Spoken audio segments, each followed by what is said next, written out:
Alhamdulillah, wassalatu wassalamu ala rasulillah, amma ba'du. Saudaraku, saudariku yang saya cintai karena Allah subhanahu wa ta'ala. Ibadah, dakwah adalah ibadah yang mulia, yang sangat dianjurkan di dalam agama. Begitu banyak keutamaan-keutamaannya, baik dalam Al-Quran ataupun hadis Nabi Muhammad SAW. Di antaranya, Allah subhanahu wa ta'ala berfirman, "Waman ahsanu qawlan mimman da'a ilallah." Adakah yang lebih baik ucapannya daripada orang yang mengajak kepada jalan Allah subhanahu wa ta'ala. Demikian juga Rasulullah sallallahu alaihi wasallam bersabda, "La ayyahdiyallahu bika rajulan wahida khairun laka min humrin na'am." Allah subhanahu wa ta'ala memberikan petunjuk kepada seseorang dengan sebab kamu satu orang saja, itu jauh lebih baik, jauh lebih mulia, lebih berharga daripada onta-onta merah yang merupakan harta kebanggaan bangsa Arab. Saudaraku, saudariku yang saya cintai karena Allah subhanahu wa ta'ala. Namun perlu diketahui bahwa dakwah harus dibangun di atas pondasi-pondasi. Oleh karenanya, orang yang ingin berdakwah, terjun di dalam dakwah, dia harus memiliki perbekalan, bekal-bekal yang penting di antaranya adalah ilmu. Seorang yang berdakwah harus membekali dirinya dengan ilmu agama dan ilmu tentang cara dan metode berdakwah yang benar sesuai dengan apa yang telah dicontohkan oleh Rasulullah SAW.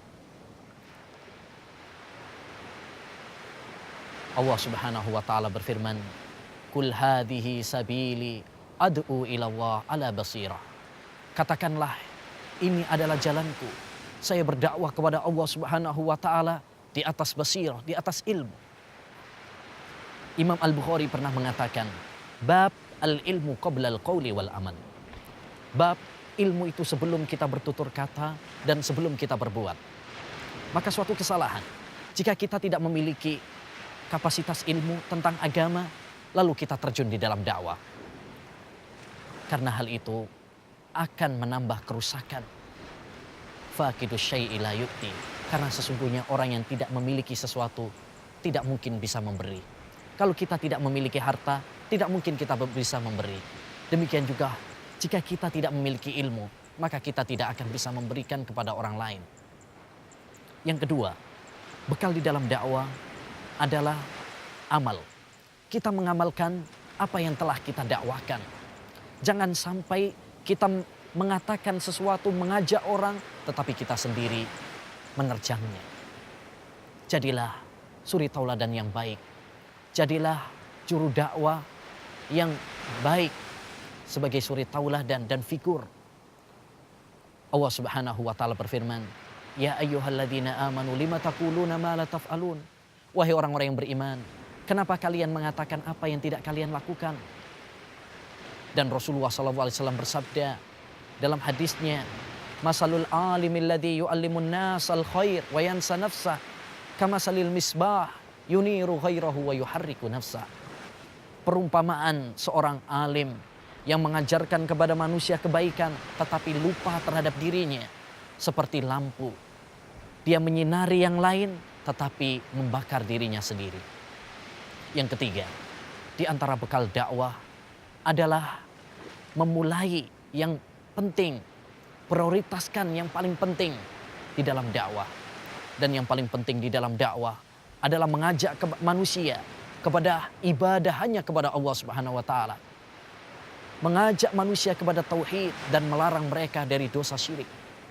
Oleh karenanya pesan Rasulullah SAW kepada sahabat Mu'ad tatkala diutus ke negeri Yaman dalam rangka dakwah, "Innaka sata'ti qauman min ahlil kitab falyakun awwalu ma tad'uuhum ilai syahadata an la ilaha illallah." Wahai Mu'ad, kamu akan mendatangi kaum dari ahlul kitab, maka hendaknya yang pertama kali kamu dakwahkan, ajarkan kepada mereka adalah tauhid. Oleh karenanya, dakwah semua para nabi adalah memprioritaskan tauhid. Tidak ada seorang nabi pun yang memulai dakwahnya dengan politik, ekonomi, sosial, akhlak, semuanya yang pertama kali mereka dakwakan, prioritaskan adalah dakwah tentang tauhid. Yang keempat, di antara bekal di dalam dakwah ilallahi jalla wa'ala adalah sabar. Sabar. Sabar dalam menghadapi rintangan dan tantangan dalam dakwah. Karena setiap orang yang berdakwah pasti akan mendapatkan tantangan. Watawasau bil haq, watawasau bis sabar. Dan mereka saling mewasiatkan dengan kebenaran dan saling menasihati, mewasiatkan dengan kesabaran. Dan Rasulullah SAW bersabda, asaddun nasi bala'an al-anbiya summal amsalu fal amsal. Manusia yang paling berat tantangannya adalah para nabi dan orang-orang yang semisalnya, yaitu orang-orang yang memperjuangkan, meneruskan dakwah Nabi Muhammad SAW. Oleh karenanya, Waraqah bin Naufal pernah mengatakan kepada Nabi Muhammad SAW sebelum diutus sebagai nabi, innahu lam ya'ti rajulun bimisli ma ji'ta bihi illa udi. Tidak ada seorang pun yang mengajarkan seperti yang kamu dakwahkan ini kecuali pasti akan dimusuhi.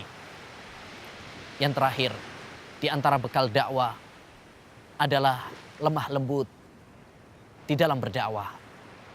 Allah Subhanahu wa taala berfirman, "Fabima rahmatin minallah linta lahum walau kunta faddan ghalidhal qalb lam faddu min haulik." Dengan rahmat Allah Subhanahu wa taala, hendaknya engkau berlemah lembut kepada mereka. Andai saja engkau kasar, keras, maka mereka akan lari, bubar darimu. Masyarakat akan mencintai akhlak yang indah, mencintai kelembutan. Rasulullah SAW bersabda, inna rif la yakunu fi syai'in illa zana, wa ma nuzi'a an syai'in illa syana. Sesungguhnya kelembutan tidak ada pada sesuatu kecuali akan menghiasinya. Dan tidak dicabut dari sesuatu kecuali akan memperburuknya. Dan Syekhul Albani rahimahullah pernah mengatakan suatu ucapan yang sangat berharga. Beliau mengatakan, inna da'watana da'watul haq wal haqqu fin nufusi sakil fa kaifa idza adhafta siqalal haqqi ma'a thiqalil uslub. Sesungguhnya dakwah kita ini adalah dakwah yang benar, dan kebenaran itu sangat berat di dalam hati.